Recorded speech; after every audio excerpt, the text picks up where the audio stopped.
আসসালামু আলাইকুম। টেক হাবির পক্ষ থেকে নতুন একটা ভিডিওতে আপনাদের সবাইকে স্বাগতম। আজকে আমরা যে ট্রিকটা নিয়ে আলোচনা করব, এটা একটা কমন ট্রিক হইলেও এ বিষয়ে আমরা অনেকেই জানি না। তো ভিডিও শুরু করার আগে আপনাদের কাছে একটা রিকোয়েস্ট, সেটা হলো যে আপনারা যারা নতুন আছেন তারা সাবস্ক্রাইব বাটনে একটা হিট করবেন, আর যারা অলরেডি সাবস্ক্রাইব করে নিয়েছেন তাদেরকে অসংখ্য ধন্যবাদ।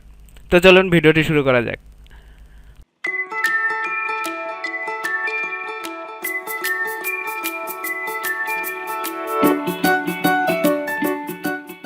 আজকে আমরা যে বিষয়টা নিয়ে আলোচনা করব সেটা হলো যে আমাদের ব্রাউজার সম্পর্কে। আমরা যখন ইন্টারনেট ব্রাউজ করি তখন আমরা যে কোনো ট্যাব ওপেন করি, যদি কোনো ট্যাব বন্ধ হয়ে যায় তো সেই ট্যাব রিওপেন কিভাবে করব। তো এটা খুবই সিম্পল একটা জিনিস,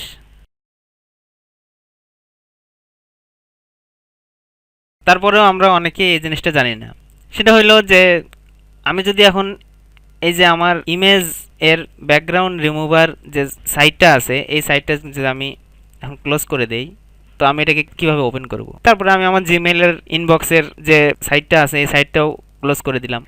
এখন এটা কিভাবে ওপেন করব, সেটা হলো যে আমি যদি এই যে আমার টাইটেল বার যেটা বলি আমরা, এই টাইটেল বার এখানে যদি আমি ডান পাশে ক্লিক করি, করার পরে রিওপেন ক্লোজ ট্যাব এখানে যদি দেই, অথবা কন্ট্রোল শিফট টি যদি দেই, তাহলে আমি যে ট্যাবটা ক্লোজ করছিলাম ওই ট্যাবটা আবার রিওপেন হবে।